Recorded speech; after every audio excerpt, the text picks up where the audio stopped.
So, Pikmin 4 has been out for a couple of days, and I've got to tell you guys, it is incredible. It's pretty much everything I've dreamed of, even though I was worried about moving on to a Pikmin game that would no longer be using the gamepad for the Wii U, which is something you guys know I personally loved. I've got to admit that not only is Pikmin 4 meeting my very high expectations, it's honestly exceeding them. They have done a phenomenal job with this title. Now, I am going to be talking about my thoughts on the first few hours of gameplay that I've played so far here 2 days now after the game is released, but I'm also absolutely cheating a little bit and using this video as an excuse to also talk about Metroid Prime 4, because you guys know me, and whenever I can find an opportunity to have a conversation around that game and some theories and thoughts about it, I'm going to do it.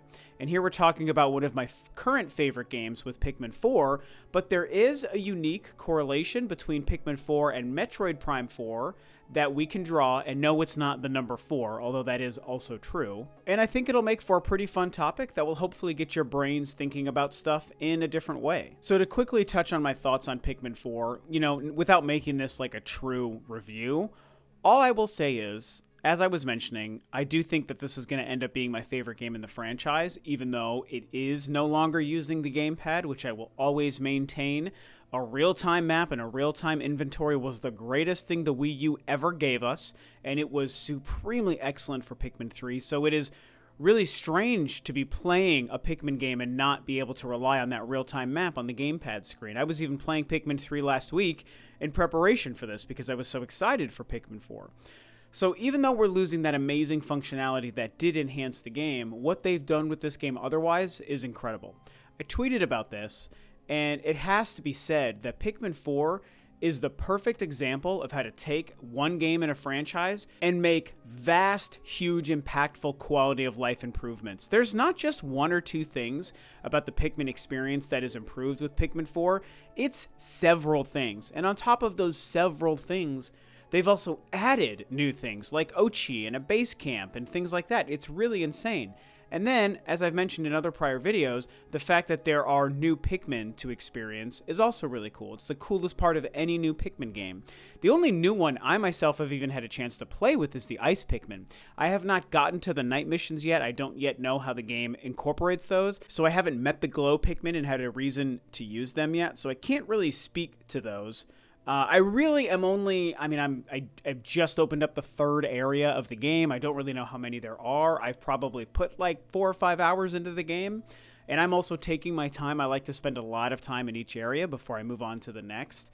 But even though I haven't had a chance to experience the night missions yet, it doesn't matter. I can already tell the gameplay, the feel, the execution, the graphics, everything about this game is top notch. This is one of the best games of the year I've already played, and will be by the end of the year, even though there are some other very great games that I'm excited for still yet to release.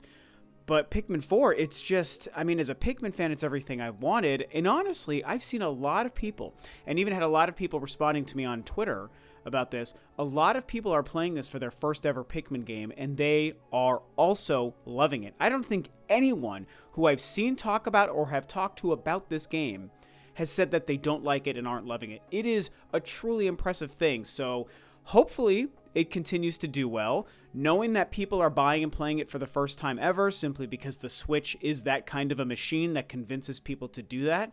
As I theorized a few weeks ago, I think this will probably become the best-selling single Pikmin game, and that's a huge win for the series. But how am I relating this to Metroid Prime 4, you might be asking? Well, I'll tell you how I'm relating this to Metroid Prime 4. And on the surface, it could be something seen as a negative and something that some people won't like. But I'm just trying to think critically about this. I also don't think it is a negative, and I don't think that it would be the worst thing in the world. Those are just my thoughts as the world's biggest Metroid fan, so I'll let you guys make up your own mind. And to me, it's how Metroid Prime 4 might do something similar to what Pikmin 4 did in terms of releases, because as we know, Pikmin 4 was first revealed and announced as a Wii U title way back in 2015. Now, of course, when I say announced, I kind of put air quotes around that because anyone who knows the news or the story or who was following this at the time remembers that this was really just an offhanded quote Miyamoto made in an interview, I believe in July of 2015, sometime during the summer. 8 years ago, basically 8 years ago from right now. He said this, and it was a random interview, and he just said Pikmin 4 is being made, and it's actually almost done. He said this in 2015. It was a weird double confirmation of the fact that Pikmin 4 was even being made 2 years after Pikmin 3 had released, and the fact that it was apparently almost done. So it was a very weird way to go about talking about it and announcing it, because why wouldn't you have revealed it in a trailer and given us footage? No, it was none of that. He just offhandedly said it in an interview, and everyone got really excited about that and wondered what that meant, and we thought we were going to see Pikmin 4 at any given moment, and we never saw it until last year when it was finally revealed as a Switch title, and then of course just released a few days ago. So again, that quote-unquote reveal of Pikmin 4 isn't the same as the way Nintendo revealed Metroid Prime 4. Yes, we all know the jokes about the fact that we've never seen footage of Metroid Prime 4, and they only revealed it with a JPEG of a logo.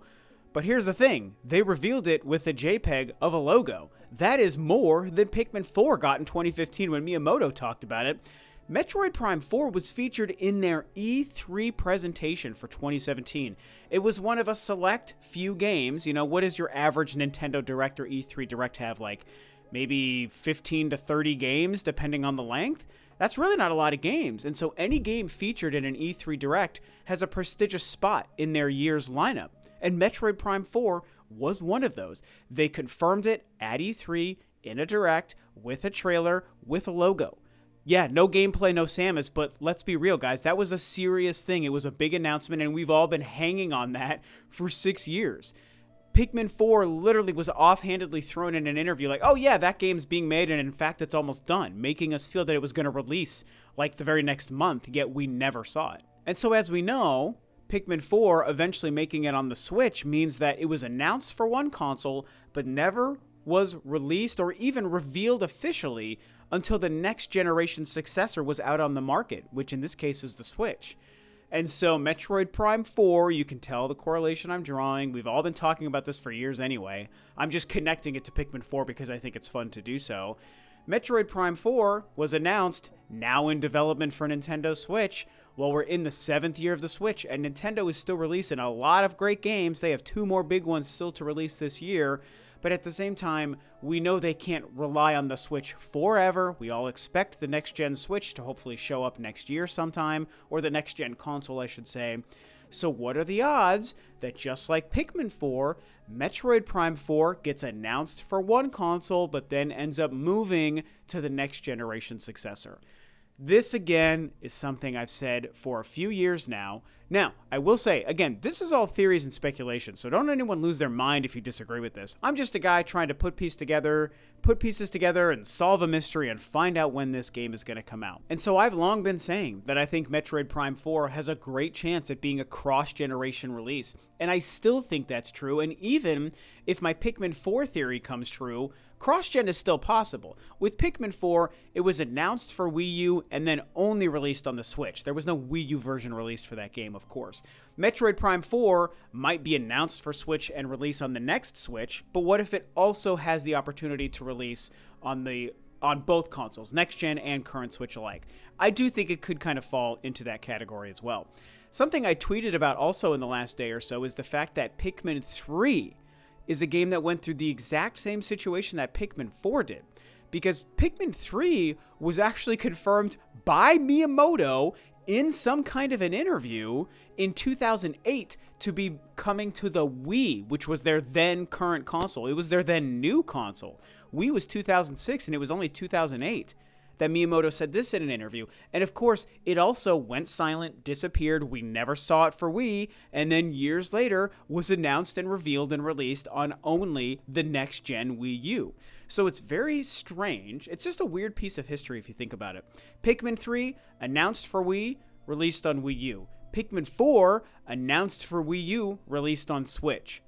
Metroid Prime 4, announced on Switch, and then we don't know what's going to happen. And so at the end of the day, whatever Nintendo's plans for Metroid Prime 4 are, if they're even set in stone, because, boy, when you stop and think about it, there is a chance that we're living in a world where Nintendo is still figuring out what they're going to do with Metroid Prime 4.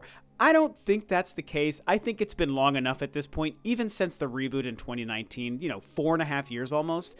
I think that they do know exactly what they're doing with that game, but could you imagine if that game is taking so long to develop that Nintendo, even if the game itself, is 4.5 years in and is almost done with its development, what if they are still trying to figure out what's the best hardware to release on? Does it run better on the Switch? Does it run better on the next-gen thing? Can we make it run for both? Do we cross-gen? Do we next-gen? Do we ditch next-gen and stick to only Switch? Is it this year? Is it next year? I mean, what if they really, even themselves behind the scenes, don't know? It just depends on how the development of that game is going. I think it's been going pretty smoothly, and I am basing that on nothing but blind faith alone, just so you guys know. And if that was true, then I feel pretty confident saying they do know what they're doing in terms of when it's going to release and what consoles and platforms it will release on. So anyway, whatever they're going to do with Metroid Prime 4, I'm not trying to make the case that Pikmin 4 is actually informing what Nintendo is doing. I don't think that Nintendo is looking at the model for Pikmin 4 or considering that and then trying to apply that to Metroid Prime 4. I think whatever makes sense for Prime 4 is what Nintendo is going to do. I'm just making the case because, again, it's fun to talk about two of my favorite game franchises and make a correlation 2 days after Pikmin 4 has even released. It's just fun to talk about these things. I'm just trying to make the correlation that what happened with Pikmin 4, which is something that also happened with Pikmin 3, might also be something that happens with Metroid Prime 4. Maybe, maybe not. Reminder here at the end, I am just a fan theorizing and guessing. Okay, this is guesses, this is speculation. It's fun to do so as game fans. This is what we've always done for decades, and this is one of the funnest parts about being a game fan. In today's modern age, and in the age of the internet and social media and YouTube videos, some people and some game fans, and in my experience, a lot of times they tend to be, skew slightly towards the younger side. But in general, I think a lot of people maybe struggle to understand this. The idea of guessing and theorizing and speculating and having fun with that, and the fact that those things don't actually do harm to whatever your favorite gaming product or gaming franchise or gaming console might be, a lot of people sometimes they struggle to understand that it's harmless and we're just having fun. But for me, I know that it's fun. It's part of the reason I have this YouTube channel, is I like having a conduit to empty my thoughts about games and Nintendo and a video game franchise and Metroid or Pikmin in this case, or whatever the case may be. So that's just me. That's my approach. These are my guesses and theories. And so I'll be curious to see if you guys kind of understand where I'm coming from, and if you agree that there could be a correlation to what happened with Pikmin 4 to what happens with Metroid Prime 4. Would that make you mad? Would that make you glad? However you feel, share your thoughts below, and that's about it.